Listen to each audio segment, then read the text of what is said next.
What's going on, everybody? Aiden from Birds vs. Boys here, coming to you after the Eagles survive in Kansas City to beat the Chiefs and improve to 9-1. If you can see, and if you are watching our YouTube or Twitter, thank you very much.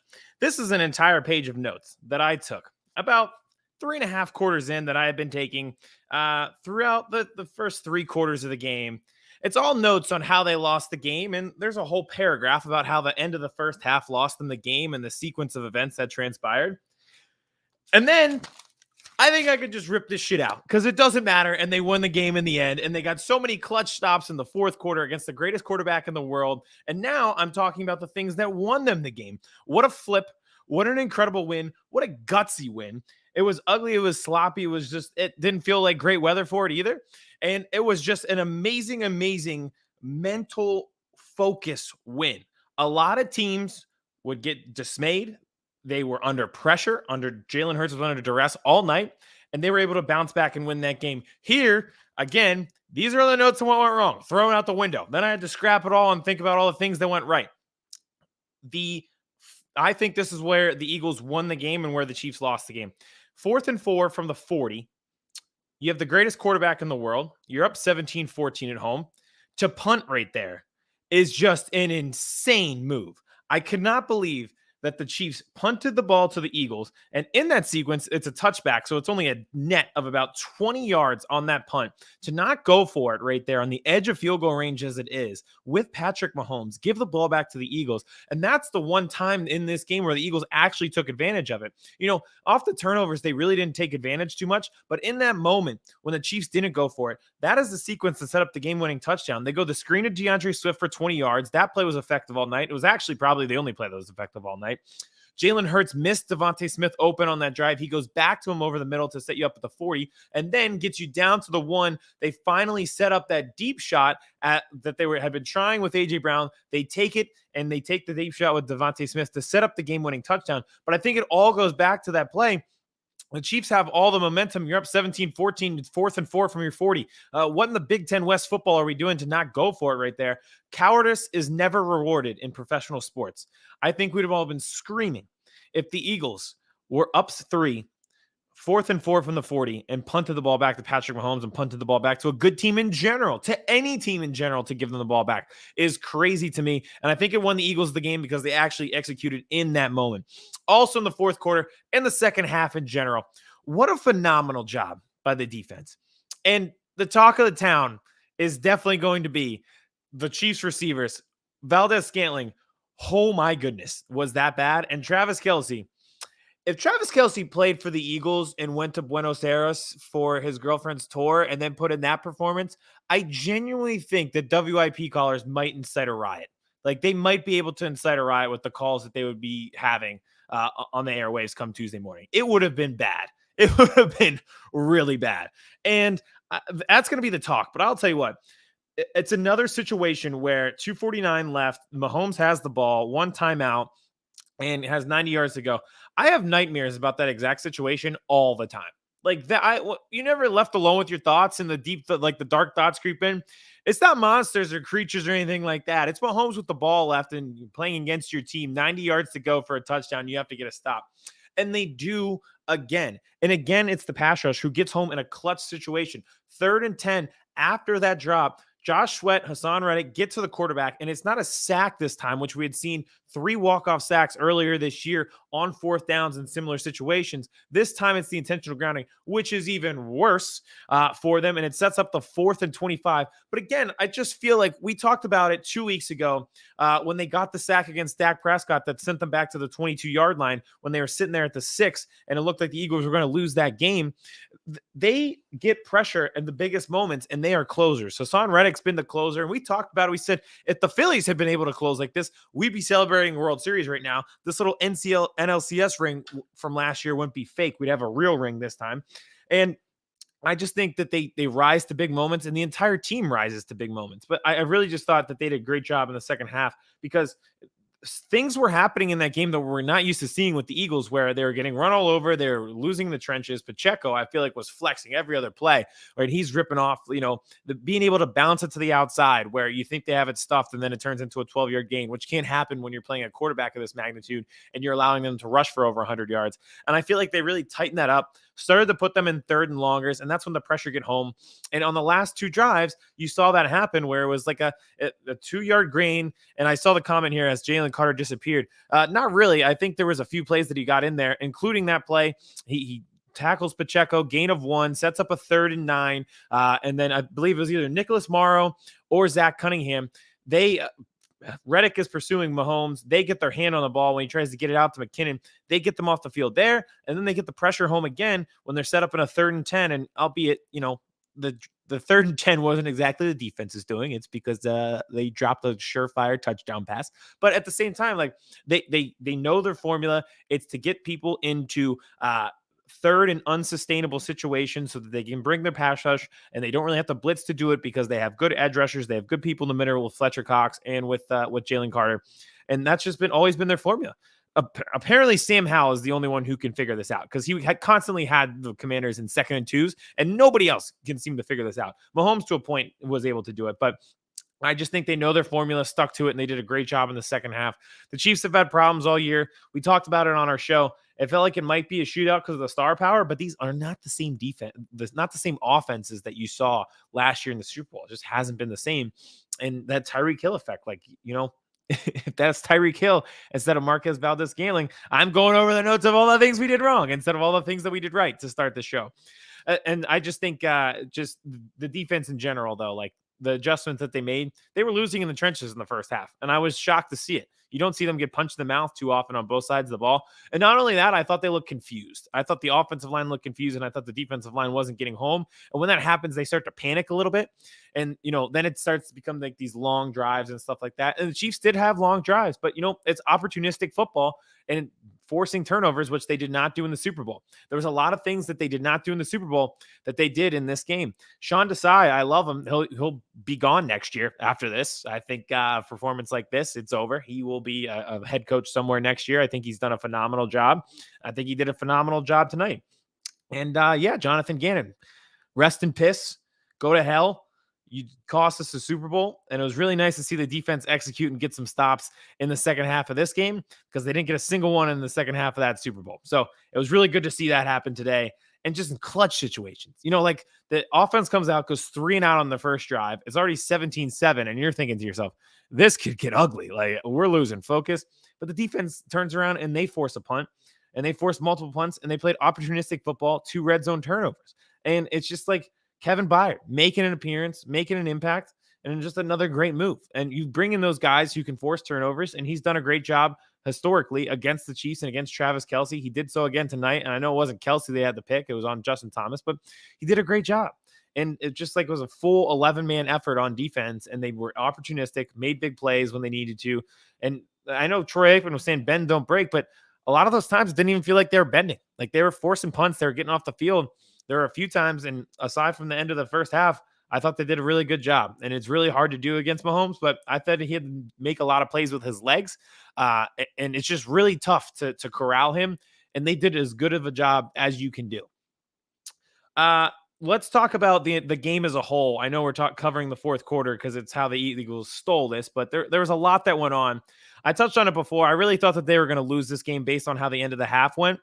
And so end of the half, you have the punt return where you had Tony going backwards. He breaks multiple tackles. He gets them to the 40. Offsides on 3rd and 7. So that's up 3rd and 2, and they convert. And then Mahomes has a gain of 14 after Fletcher Cox and Jalen Carter seem to have him for a sack. They score the touchdown at the end of the half. Not looking too hot for us.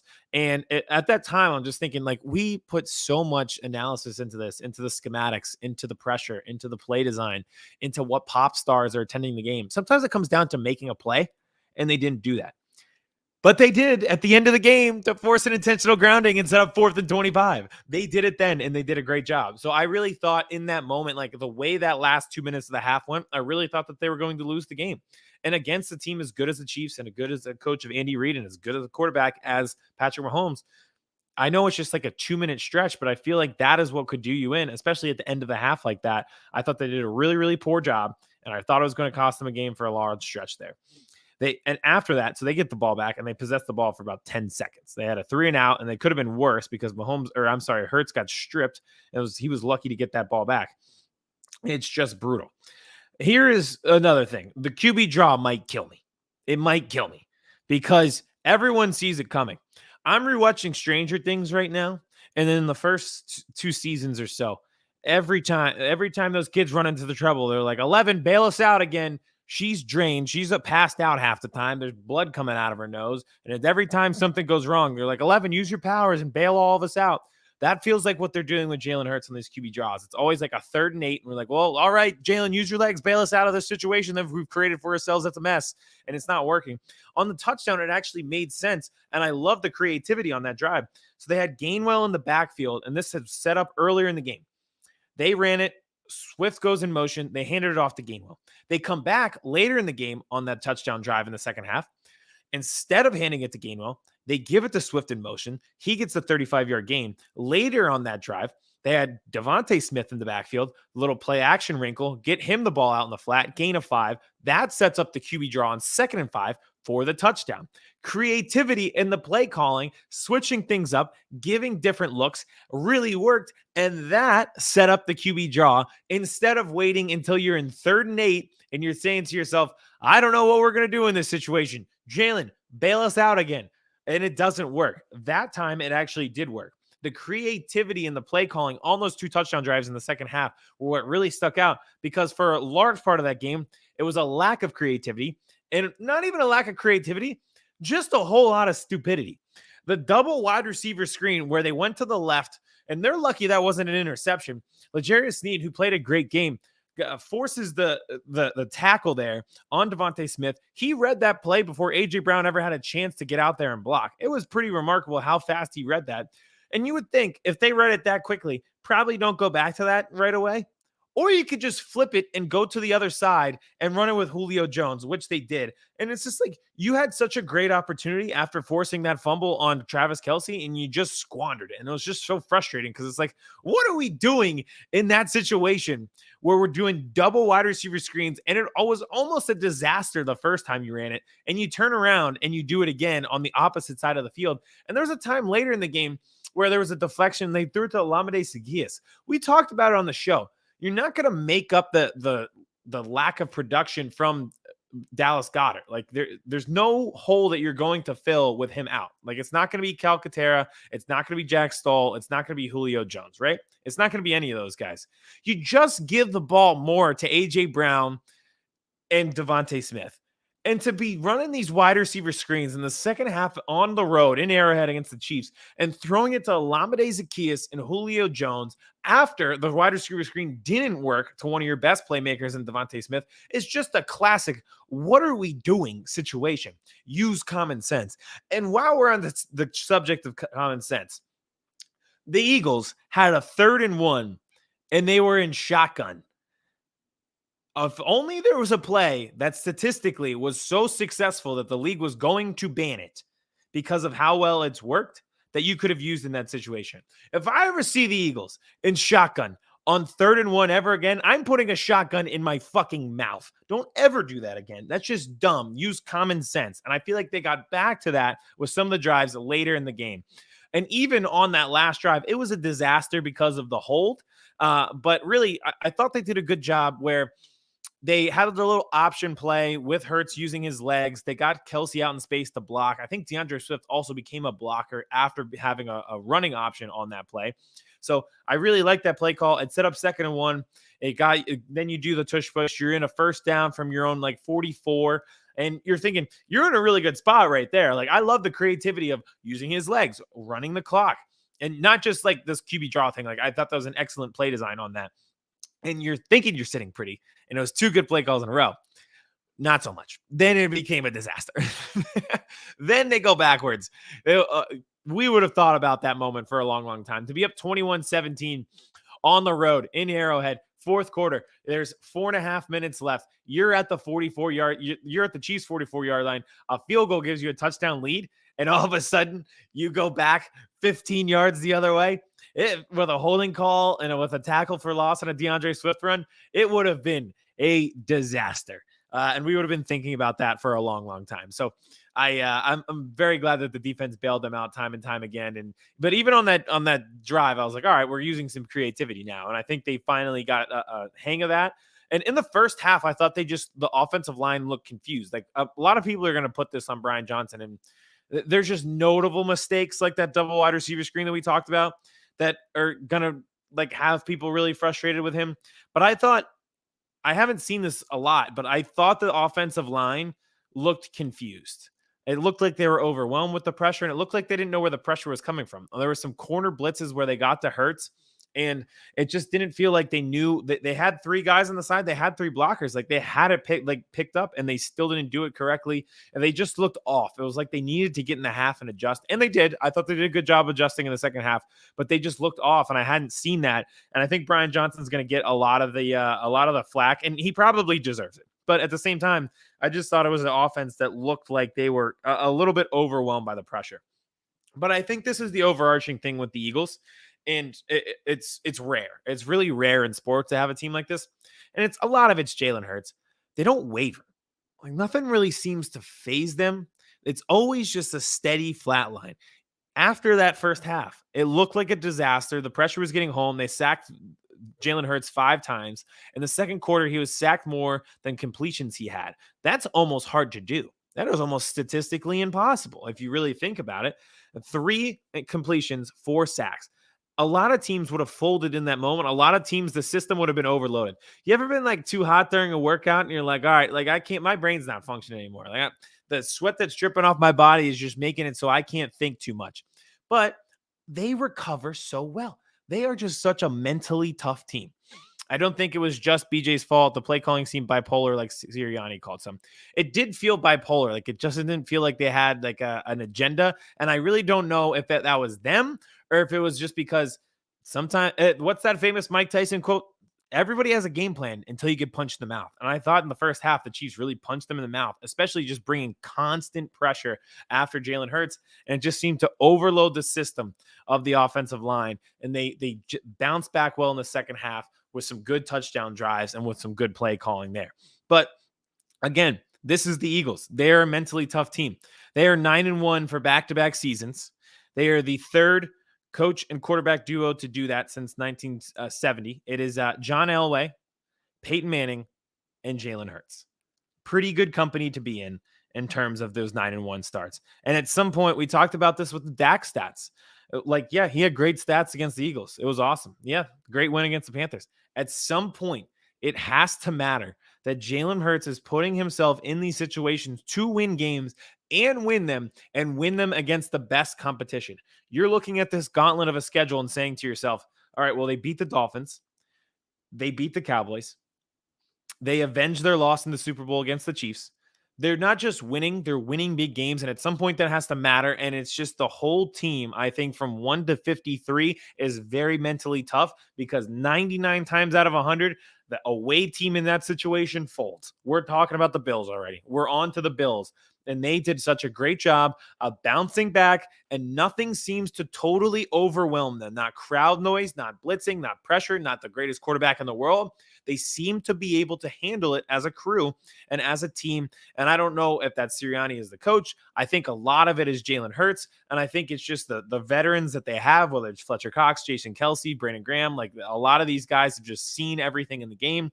They do such a great job of sticking in it and staying in the foxhole together. That is why they are 9-1 this year.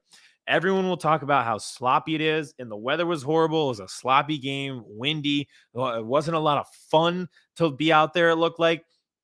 But they stick together. They stick in the foxhole. It'll be ugly sometimes. People will complain because it's not blowouts like last year, but you're playing better competition, and you are still winning. That's why we love football, because when you watch other things on the TV, it's 30 minutes and it's scripted. Football's unscripted. That creates ugliness. That creates sloppiness. That is why not every game is going to be a blowout. Last year was an anomaly. That's not how it works in professional sports, and doesn't work in the NFL with the amount of parity that we have in this league. Look around the league and the things that are happening on a week-to-week basis. Every week there's a game that shocks you. I would have never thought 2 weeks ago that the Houston Texans would have won to Cincinnati and won, and now CJ Stroud might be an MVP contender. I would have not thought that the 49ers would have had a 3-game win streak or a 3-game losing streak, but they did. It's the parity of the league. I would not think that the Ravens, who are now the 1 seed in the AFC, would have went to Pittsburgh and looked as bad as they did or lost at home to the Colts, but they did. It's the parity in the league, and the Eagles have been the model of consistency now, and they're at 9-1 again, which is fantastic. Just a few more notes about the game. I think the storyline with with AJ Brown will be annoying because he had another like sideline dust up. Again, I'll say the same thing I did as I said week 2. You can tell who played sports and who didn't. If people are nonchalant on the sideline and not animated and not talking to each other, that is the red flag. The red flag is not AJ Brown on the sideline when he's animated. He won his matchup. Throw the ball deep there. He's allowed to say that, and it doesn't have to be a storyline. Okay. Another storyline. The holding call or legal contact on Eli Ricks in the second half, was that the worst call for the Eagles that went against the Eagles against the Chiefs in the history of these two teams? Because I don't know, that was pretty bad. The roughing the passer, I would have loved to see if Jalen Hurts gets that call, because I have a pretty good basis and a good setting that he would have not got that roughing the passer call that Mahomes got late in the game. What are we doing, guys? Even the Darius Slay pass interference. Are we sure that's pass interference? Because it didn't feel like it. There was contact. It didn't feel like it really obstructed the offensive player at all. So, again, some of those calls, I'm like, what are we doing, guys? Listen, I'll give you the holding call in the Super Bowl. We're not doing this again. Those are some brutal, brutal calls. Again, the Eagles overcame it, and they always do, and they have done so far this year to go to 9-1. It's been fantastic, and it's been fun, and that's just one of those games where you're just jumping up and down in your living room. I can't believe that they won, and those wins don't come by too often. Again, like I said, 99 times out of 100, a team folds like that, and they didn't do so.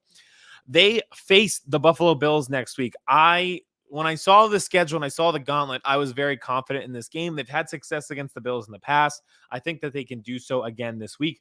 The only thing I'd be worried about is like an emotional hangover. As someone who has a lot of experience in hangovers, I know a thing or two about it. When you're feeling pretty high one day and you're having a great time, that's when the hangover kicks in. Do we worry about that going against the Bills next week? This was an emotional win with the avenge of losing the Super Bowl, conquering your fears, conquering, the bully next door, Debo coming down the street and beating you up. You finally conquered him. You're at Craig and you finally fought back and you beat him up. Does this now kind of affect your focus going forward and a really tough stretch of the schedule? It's like in college football, if you've ever seen it, like the teams after they play Alabama and Georgia, the next week they always look in rough shape. It's because it's such a brutal battle when you play those teams that a lot of times they end up losing. Like if they lose to Alabama or Georgia, then they lose the next week too because they're so brutal or beat up. I wonder if it's the same here, like mentally and physically after playing like a really good Chiefs team. But since the schedule has come out, I was really confident in that Bills game. So I'm excited for it. And again, this is one of those wins where you're like, that was awesome. I could watch the Eagles again right now. Let's play another game. That's what I love about the Phillies. Like when they're good, I'm like, all right, we're playing again tomorrow night. I can watch the Eagles Tuesday night, like back in the COVID years. Let's play them on Tuesdays. I can't wait. But again, it was ugly. It was sloppy. The weather did not help. For the large part of the game, I was writing notes about how they lost this game, and they won. And that's on me for doubting them, honestly. 9-1. What an impressive win. What a mentally tough win. Just a mentally tough team and a mentally tough win. That's it for a show. I don't know how you sleep after this, by the way. I checked my heartbeat monitor at the gym at 6 o'clock, 155 beats per minute. In the fourth quarter, also 155 beats per minute. How do I just go to sleep now after that? After a huge win on the road against the Chiefs, against Patrick Mahomes, he had the ball with 2:49 and a timeout, and they didn't score, and they got the sack. Hassan Reddick, Josh Sweat. How do I just go to sleep right now? How does this work? What do I do? Just lay there and just watch the highlights of the Devontae Smith deep ball again, over and over again? I guess so. I guess we'll have to do that. As a show, we will be back this week. The Cowboys play on Thanksgiving. We will be previewing that game. We'll probably talk a little bit about this game. We'll be talking about Eagles-Bills again. We got a lot to cover. What a week. 9-1, baby. What a freaking win. Never a doubt. Holy shit, this team is going to give me a heart attack. I can't wait, but what a win. We'll talk to you soon. Eagles win. Huge win. Biggest of the year.